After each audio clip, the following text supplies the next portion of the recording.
அனைவருக்கும் வணக்கம். என்னுடைய பெயர் ரேணுகா. ஒரு அனாதை சிறுவன் எங்கள் வீட்டில் சுத்தம் செய்யும் வேலை செய்து வந்தான். சில நாட்களாகவே அவன் பயந்து நடுங்குவதை நான் கவனித்தும் வந்தேன். என் கணவரை பார்க்கும் போதெல்லாம் அவன் முகம் வெளுத்து போய்விடும். ஒரு இரவு நள்ளிரவில் தண்ணீர் குடிக்க எழுந்தபோது அடுத்த அறையில் இருந்து வந்த சத்தம் என்னை நடுங்க வைத்தன. யாரோ அழுவதும் கத்துவதும் கேட்டு நான் மெதுவாக இருட்டில் அந்த அறைக்குள் நுழைந்து விளக்கை போட்டேன். முன்னால் தெரிந்த காட்சியை பார்த்ததும் கோபத்தால் என் இரத்தம் கொதித்தது. என் பார்வை என் கணவர் மீது பதிந்தது. எங்கள் திருமணம் நடந்து 1 வருடமே ஆகியிருந்தது. ஆனால் எங்கள் உறவில் அந்த நெருக்கம் இல்லை. திருமணத்தின் தொடக்கம் எல்லா ஜோடிகளுக்கும் அழகாக இருக்கும்.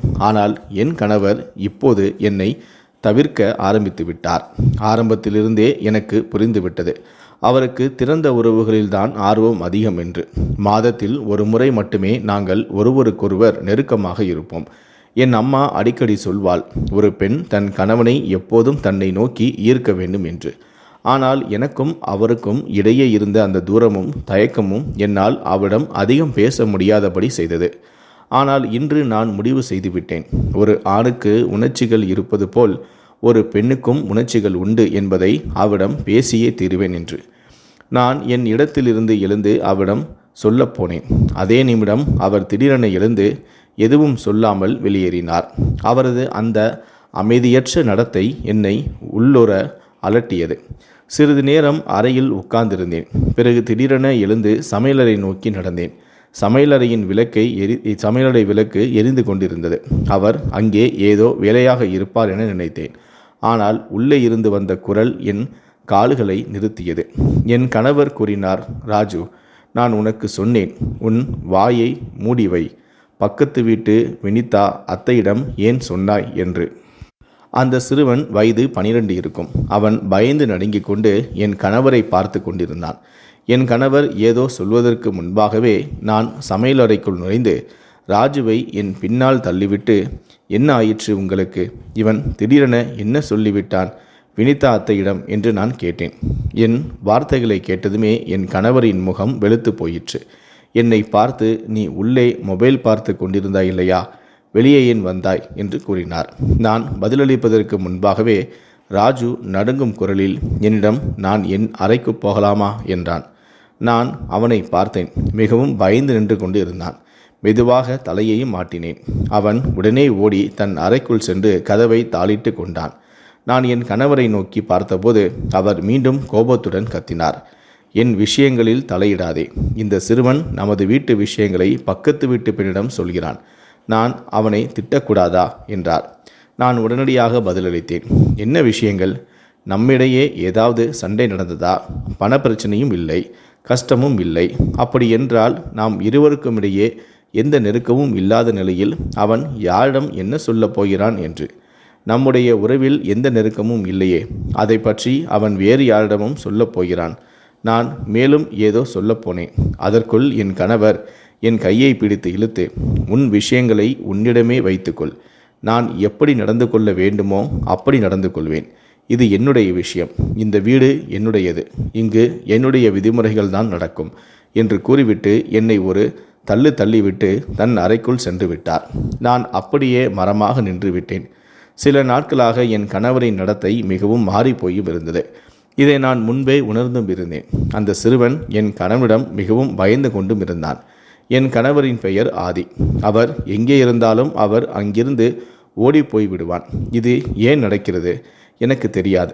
ஆனால் ஒன்று மட்டும் உறுதி, ஆதி மற்றும் அந்த சிறுவனிடையே ஏதோ நடந்து கொண்டு இருந்தது. அதை பற்றி நான் முற்றிலுமாக அறியாதவளாக இருந்தேன். சில நாட்களுக்கு முன்பு நான் சந்தைக்கு சென்று இருந்தேன். அங்கு ராஜு மக்களின் கடைகளை சுத்தம் செய்து கொண்டு இருந்தான்.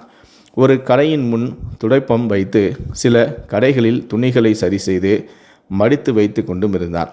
முதல் முறையாக ஒரு சிறுவன் மீது எனக்கு உண்மையான பாசமும் ஏற்பட்டது. அவனுக்கு வயது 12 இருக்கும். நான் அவனிடம் அவன் பெயர் என்னவென்று கேட்டேன். அவன் சொன்னான், என்னுடைய பெயர் ராஜு. அப்பா இறந்து போன பிறகு இப்போது வீட்டில் சம்பாதிப்பவன் நான் மட்டுமே. அம்மா இருக்கிறாள் என்று. 2 சின்ன சகோதரிகள் இருக்கிறார்கள் என்றும் சொன்னான். எல்லோரின் பொறுப்பும் என் தோள்களில் தான் என்றும் சொன்னான். அதனால் இந்த சிறிய வேலைகளை செய்ய வேண்டியிருக்கிறது என்றும் சொன்னான். நான் அவனிடம் அடுத்த கேள்வி கேட்கப் போனேன். நீ ஏன் வேலை செய்கிறாய்? பள்ளிக்கு ஏன் போகவில்லை? ஆனால் அவன் பதில் கேட்டு என் இதயம் வலித்தது. பல நாட்களாக நான் ஒரு வேலைக்காரியை தேடிக்கொண்டு இருந்தேன், வீட்டு வேலைகளில் எனக்கு உதவுவதற்கு. நான் உடனே கேட்டேன், இந்த வேலைகளுக்கு எவ்வளவு பணம் கிடைக்கிறது என்றேன்.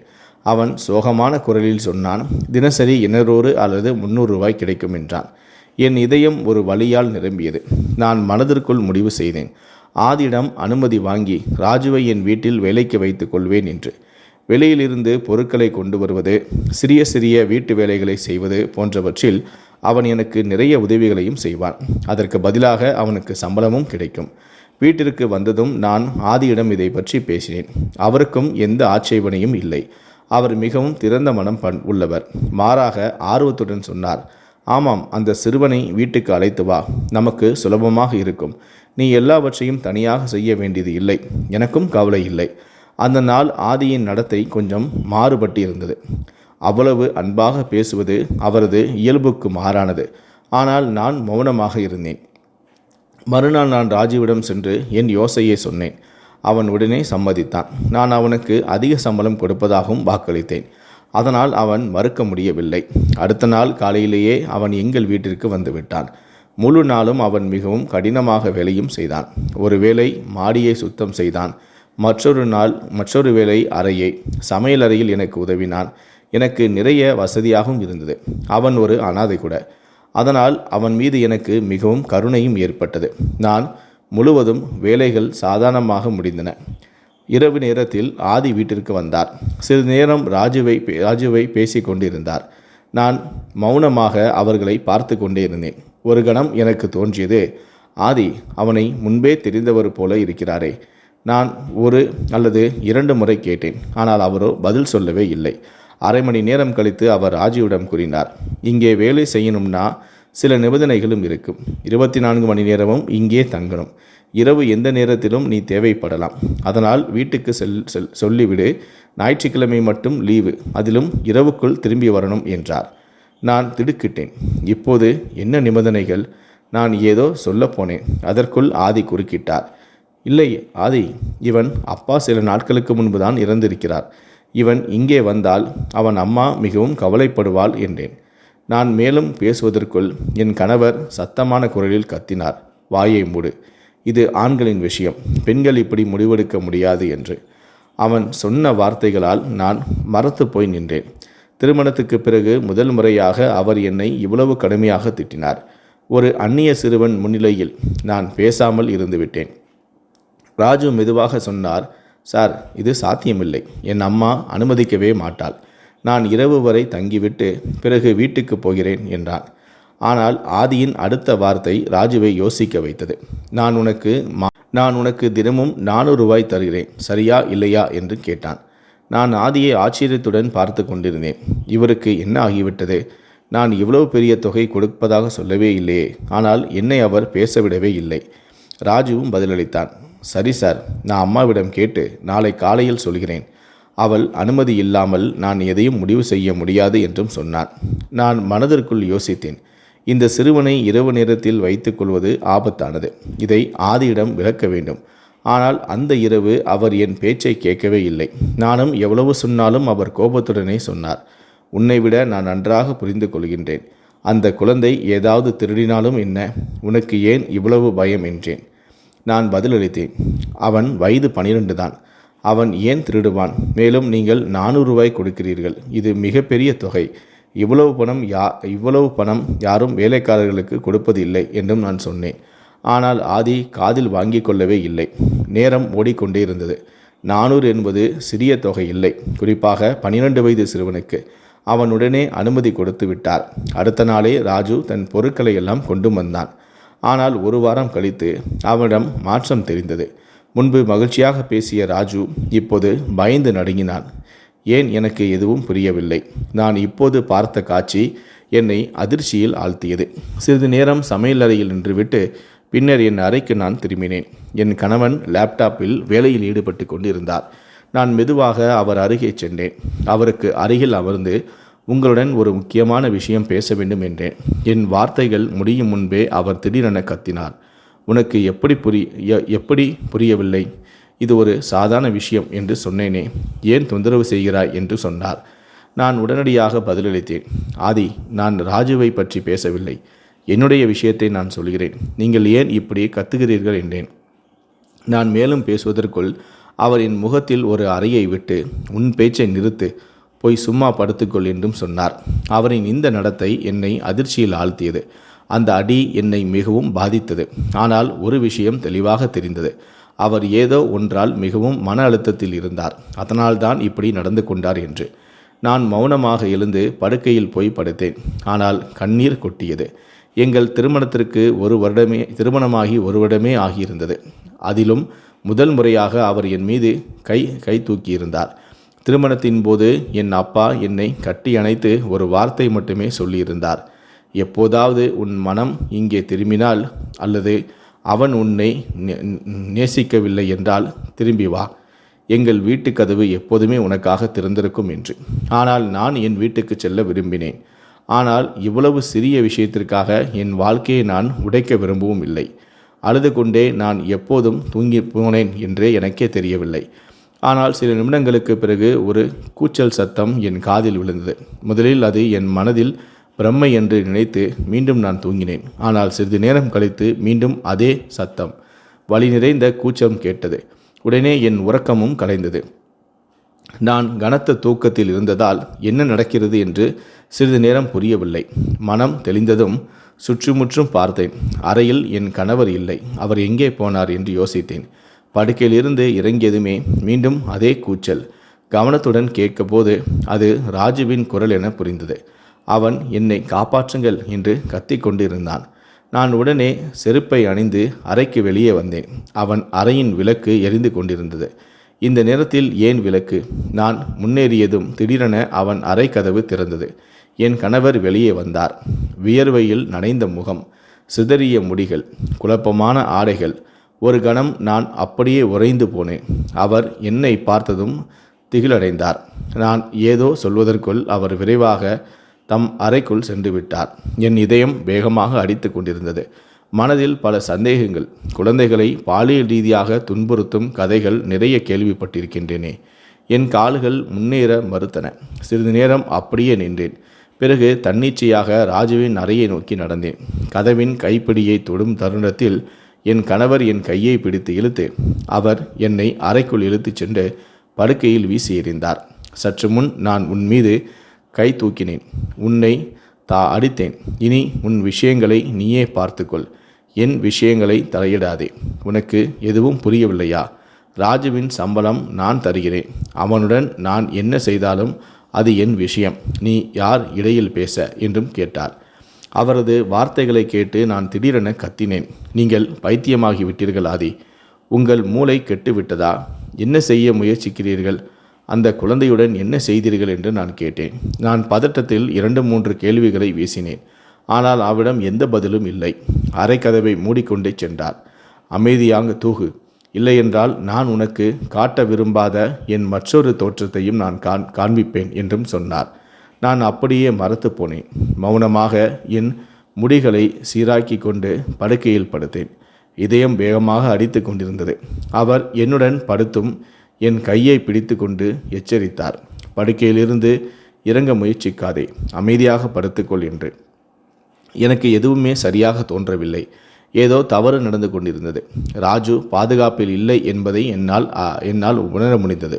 நீண்ட நேரம் அவனை பற்றியே யோசித்து கொண்டும் இருந்தேன். என் கணவரின் பிடி மிகவும் கடுமையாக இருந்தது. என் மணிக்கட்டில் வலியும் எடுத்தது. பல முறை கெஞ்சினேன், கையை விடுவிங்க என்று. ஆனால் அவர் தளரவே இல்லை. அடுத்த நாள் காலை சூரியன் முழு ஒளியுடன் உதயமானது. நான் உடனே அறையிலிருந்து வெளியே வந்தேன். ராஜு வழக்கம் போல காலை உணவு தயாரித்து கொண்டும் இருந்தான்.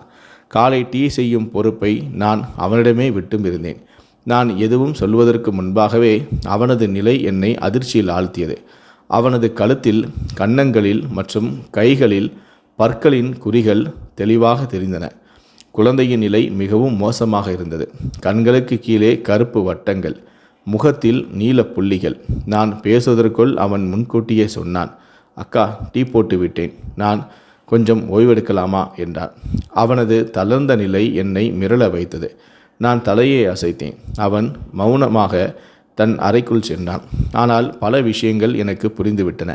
அந்த குழந்தை இந்த வீட்டில் பாதுகாப்பற்று இருப்பது இப்போது தெளிவாக இருந்தது. கண்களில் இருந்து கண்ணீரும் ஓடியது. இதயம் யாரோ அழுத்தி பிடித்தது போல இருந்தது. நான் தரையில் உட்கார்ந்தேன். என் கணவர் இவ்வளவு கீழ்த்தனமாக மாறிவிட்டாரா என்று நான் ஒருபோதும் கனவிலும் கூட நினைத்திருக்க மாட்டேன். நீண்ட நேரம் அப்படியே உட்கார்ந்து. பிறகு தைரியம் கூட்டி அறைக்குள் நுழைந்தேன். அவரை நேரடியாக எதிர்கொள்ள திட்டமிட்டேன். ஏனென்றால் நான் நேரடியாக கேட்டால் அவர் மறுத்து விடுவார் என்பது எனக்கு தெரியும். அந்த அப்பாவி குழந்தையின் வாழ்க்கை இன்னும் மோசமாக இருக்க நான் விரும்பவும் இல்லை. நான் முடிவு செய்தேன், அவருக்காக காலை உணவு நானே தயாரிப்பேன். பிறகு மௌனமாக ராஜுவின் அறைக்குள் நுழைந்தேன். அவன் கடும் காய்ச்சலில் வெதும்பி கொண்டிருந்தான். அவன் நெற்றியை தொட்டபோது என் இதயம் வலித்தது. உடனே டாக்டரையும் அழைத்தேன். சிறிது நேரத்தில் ஒரு பெண் டாக்டர் வந்தார். ராஜுவை பரிசோதனையிட்டு அவர் அதிர்ச்சியடைந்தார். இந்த குழந்தையுடன் யார் இந்த கொடுமை செய்தார்கள்? இது போலீசுடைய வழக்கு. இந்த குழந்தையுடன் வன்முறை நடக்கிறது. நீங்கள் என்ன சாதாரண சோதனைக்கு அழைத்தீர்களா என்று கோபத்துடன் கேட்டார். டாக்டரின் வார்த்தைகளை கேட்டு நான் மேலும் வருத்தமடைந்தேன். தலையை குனிந்து எல்லாவற்றையும் சொன்னேன். அவர் கோபத்துடன், உங்கள் திட்டம் என்ன? இந்த குழந்தைக்கு நீதி கிடைக்குமா, அல்லது உங்கள் கணவனின் கைகளில் இதை தினமும் சாகடிக்க விட்டு விடுவீர்களா என்றும் கேட்டார். நான் உடனே, நான் நீதி கொடுப்பேன், நான் இப்படி இல்லை. ஆனால் என் கணவனை தவறு செய்யும் தருணத்தில் சரியாக பிடிக்க வேண்டும். அவர் தவறை ஒருபோதும் ஒப்புக்கொள்ள மாட்டார். எனக்கு ஆதாரம் தேவை என்று நான் சொன்னேன். டாக்டர் சில வழிகாட்டுதல்களை கொடுத்து சென்றார். நான் ராஜுவின் அறையில் அமர்ந்து அவன் நெற்றியில் குளிர்ந்த துண்டுகளை வைத்து கொண்டிருந்தேன். சிறிது நேரம் கழித்து அவன் நிலைமை சற்று நல்லாயிருந்தது. ஆனால் அவன் என்னை பார்த்து மிகவும் பயந்தான். நான் அவன் தலையில் கை வைத்து, ராஜு, எனக்கு எல்லாம் தெரியும். ஆதி இரவில் இருளில் உன்னுடன் என்ன செய்கிறான் என்று ஏன் என்னிடம் சொல்லவில்லை என்று நான் கேட்டேன். அவன் பேச முடியாமல், அக்கா, நான் உங்களிடம் சொல்ல முடியாது, அவர் என்னை கொன்று விடுவார் என்றான். நான் உறுதியாக, உன்னை யாரும் ஒன்றும் செய்ய முடியாது, உண்மையை சொல், நான் என்னால் முடிந்ததை செய்கிறேன், மனதில் தைரியம் வை என்று நான் சொன்னேன். அவன் அழுது கொண்டே, அக்கா, அவர் என்னை கொன்று விடுவார், நான் சாக விரும்பவில்லை, நான் எங்கள் வீட்டின் ஒரே ஆதாரம், நான் இறந்தால் என் அம்மாவுக்கும் சகோதரிகளுக்கும் என்ன ஆகும், அவர்களின் பொறுப்பை யார் ஏற்க முடியும் என்று கதறினான். அவன் வார்த்தைகள் என் கண்களில் நீரை வரவழைத்தன. அவனை என் மார்போடு அணைத்து, பயப்படாதே, உன்னை யாரும் தொட முடியாது, நான் என் உயிரை வைத்தும் உன்னை காப்பாற்றுவேன், நீ இப்போது உன் வீட்டுக்கு போ, நான் அழைக்கும் வரை இங்கு வராதே என்றேன். அவனும் பதட்டத்துடன், ஆனால் நான் இந்த வேலையை விட்டால் எங்கள் வீட்டு செலவு எப்படி நடக்கும்? சார் மிகவும் கெட்டவர், ஆனால் அவர் எனக்கு உதவி செய்கிறாரே, எனக்கு என்ன செய்வது என்றே தெரியவில்லை என்றும் சொன்னான். நான் நீண்ட நேரம் மௌனமாக இருந்தேன். அவன் வேலை போனால் அவனுக்கு வேறு வேலை கிடைக்காது என்பது எனக்கு தெரியும். ஆனால் அவன் வாழ்க்கை அழிந்து கொண்டிருப்பதும் எனக்கு தெரியும். கடைசியாக நான் அவனை பார்த்து, உன் அம்மாவை என்னிடம் அறிமுகப்படுத்த முடியுமா? என்னை உன் வீட்டுக்கு அழைத்துச் செல்லலாமா என்று கேட்டேன். அவன் மகிழ்ச்சியாக, சரி வாருங்கள், எங்கள் வீட்டு கதவு எப்போதும் உங்களுக்காக திறந்திருக்கும் என்றான். நான் அவன் வீட்டுக்கு சென்றேன். அவன் மிகவும் ஏழ்மை குடும்பத்தை சேர்ந்தவன். வீட்டில் அடிப்படை வசதிகள் கூட இல்லை. நான் ஒரு கட்டிலில் அமர்ந்தேன். சிறிது நேரம் கழித்து அவன் அம்மா தலைமுடியுடன் வந்தாள். தலை மூடியுடன் வந்தார்.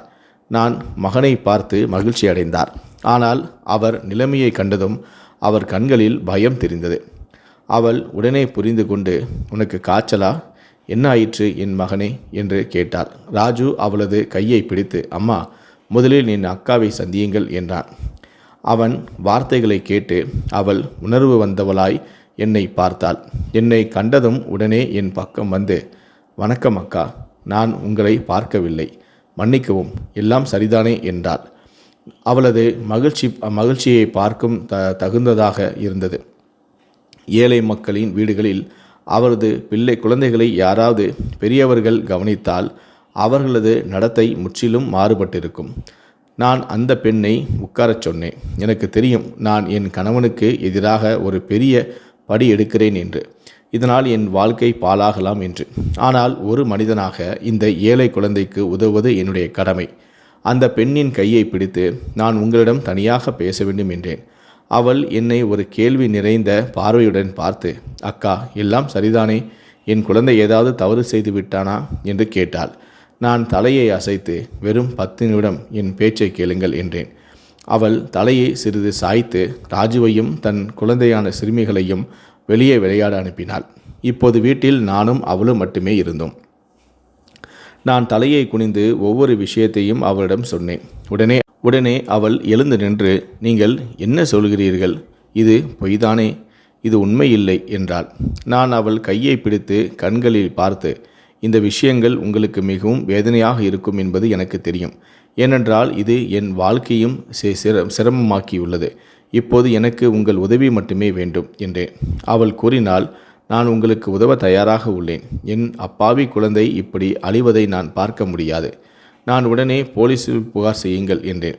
முதலில் அவள் பயந்தாள். நான் அவளை வேலையிலிருந்து நிறுத்திவிடுகின்றேன் என்றாள். நான் சொன்னேன், நீங்கள் அவ்வாறு செய்தால் அந்த மனிதனுக்கு இன்னும் துணிவு கிடைக்கும். நீங்கள் ஒரு முறை புகார் செய்யுங்கள், மீதமுள்ளவற்றை நான் கவனித்துக் கொள்கிறேன் என்றேன். உங்களுக்கு ₹1 கூட செலவாகாது. இந்த மாதத்தின் சம்பளமும் ராஜுவுக்கு கிடைக்கும். அவள் சிறிது நேரம் மௌனமாக இருந்துவிட்டு இறுதியாக சம்மதித்தாள். அவள் என்னுடன் போலீஸ் ஸ்டேஷனுக்கு வந்து என் கணவனுக்கு எதிராகவே புகாரும் செய்தாள். போலீஸ் இன்ஸ்பெக்டர் மிகவும் ஆச்சரியமடைந்தார். ஏனென்றால் நானும் அங்கே இருந்தேன். அவர் பலமுறை என்னிடம் கேள்விகளை கேட்டார். மேடம், நீங்களே உங்கள் கணவனுக்கு எதிராக சாட்சி கூறுகிறீர்களா? நான் தலையை அசைத்தேன். உடனே ராஜுவின் மருத்துவ பரிசோதனை நடத்தப்பட்டு உண்மை வெளியானது. 2 நாட்களில் ஆதி கைது செய்யப்பட்டான். பிறகு நிறைய சிக்கல்களும் இருந்தன. ஆனால் இந்த முறை சட்டம் எங்கள் பக்கம் இருந்தது. இவ்வளவு எளிதாக ஒரு குழந்தையுடன் இது நடக்க முடியாது. என் வீட்டார் என்னை மிகவும் பாராட்டினர். யாரும் என்னை குறை சொல்லவில்லை. ஏனென்றால் அவர்களுக்கு தெரியும், ஒரு ஆணாக இருந்தும் ஒரு குழந்தையுடன் இப்படி நடந்து கொள்ளும் ஒருவனுடன் வாழ்வது சரியல்ல என்று. அவன் இனி ஒரு ஆண் மகனாக இல்லை. என் பெற்றோர்கள் கூட அவனுடன் வாழ என்னை அனுமதிக்கவும் இல்லை.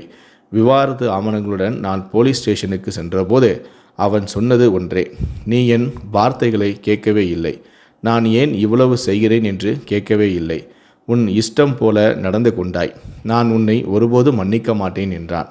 அவன் சொல்வதை கேட்டு நான் சொன்னேன், உன் கதையை கேட்க எனக்கு எந்த ஆர்வமும் இல்லை. நீ ஒரு குற்றவாளி. குற்றவாளிகளை மன்னிக்கவும் முடியாது. ஆனால் அவன் கைகூப்பி மன்னிப்பும் கேட்டான். நான் மௌனமாக இருந்தேன். பிறகு அவன் அருகே அமர்ந்து அவன் தலைகுனிந்து சொன்னான், நான் 15 வயதிலேயே இந்த தீய பழக்கத்தில் சிக்கிவிட்டேன். எனக்கு இது மிகவும் பொதுவான விஷயமாகிவிட்டது. என் பெற்றோர் சிறு வயதிலேயே இறந்து விட்டார்கள் என்பது உனக்கு தெரியும். என் அண்ணனே என்னை வளர்த்தான். அவனால்தான் நான் ஒரு ஹாஸ்டலில் சேர்ந்தேன். அங்கே சில கெட்ட பையங்களுடன் நட்பும் ஏற்பட்டது. அவர்கள் இதை மகிழ்ச்சியாக செய்தார்கள். எனக்கு இது பிடிக்கவும் இல்லை. மறுத்தும் பார்த்தேன். ஆனால் படிப்படியாக நானும் இதில் சிக்கிக்கொண்டேன். திருமணத்திற்கு முன்பு இதை ரகசியமாக செய்து வந்தேன். ஆனால் திருமணத்திற்கு பிறகு இது மிகவும் கடினமாகிவிட்டது. எனக்கு உன்னிடமிருந்து அந்த ஆறுதல் கிடைக்கவில்லை. அதனால்தான் நான் ராஜுவுடன் இதை தொடங்கினேன். ஆனால் நான் என்ன செய்வேன்? என்னால் என்னை கட்டுப்படுத்தவே முடியவில்லை. அவன் எவ்வளவு எளிதாக என்னால் என்னை கட்டுப்படுத்த முடியவில்லை என்று சொல்லிக்கொண்டே இருந்தான். நான் அவனை பார்த்து சொன்னேன், உங்கள் காரணமாக ஒரு சிறிய குழந்தையின் மனதும் ஆன்மாவும் இவ்வளவு பாதிக்கப்பட்டுள்ளது என்று நான் சொல்ல முடியாது. அவன் எந்த மன உளைச்சலில் இருந்து கடந்து செல்லப் போகிறான் என்பதை அறியவும் முடியாது. இறைவனிடம் ஒரே பிரார்த்தனை, அவன் உங்களைப் போல ஆகக்கூடாது என்பதுதான். நான் விவாகரத்து பெற்று வீடு திரும்பினேன். சரியாக 1 வாரம் கழித்து போலீஸ் ஸ்டேஷனிலிருந்து செய்தியும் வந்தது, என் கணவர் தற்கொலை செய்து கொண்டு விட்டான் என்று. இதை என்னால் பேசவே முடியவில்லை. அவனுக்கு என்ன நேர்ந்தது என்று எனக்கு எதுவும் புரியவும் இல்லை. என் கண்களில் ஒரு துளி கண்ணீர் கூட வரவும் இல்லை. ஏனென்றால் என்னால் அப்படியொரு மனிதனுக்காக அழவும் முடியாது. அது பாவம். இந்த சம்பவத்திலிருந்து நான் கற்றுக்கொண்ட பாடம், நாம் நமது குழந்தைகளின் மீது கூர்ந்து கவனம் செலுத்த வேண்டும். பெற்றோர்கள் இல்லை என்றால் அந்த பொறுப்பு அண்ணன் தம்பிகளுடையது. அவர்கள் எங்கே வேலை செய்கிறார்கள், யாருடன் பழகுகிறார்கள், எந்த சூழலில் வாழ்கிறார்கள் என்பதை அறிந்திருக்க வேண்டும். ஒரு வீட்டில் பெரிய அண்ணன் இருந்தால் அவன் மனைவியும் ஒரு பாதுகாவலன் தான். அவளும் குழந்தைகளின் பராமரிப்பில் கவனம் செலுத்த வேண்டும். பல அப்பாவி குழந்தைகள் பாலியல் வல்லுணர்வுக்கு ஆளாகி அழிந்துவிட்டனர். ஆதி போன்ற மிருகங்கள் அவர்களின் வாழ்க்கையவே சூறையாடிவிட்டனர். இது தொடராமல் இருக்க மேலும் சட்டத்தை கடுமையாக்க வேண்டும்.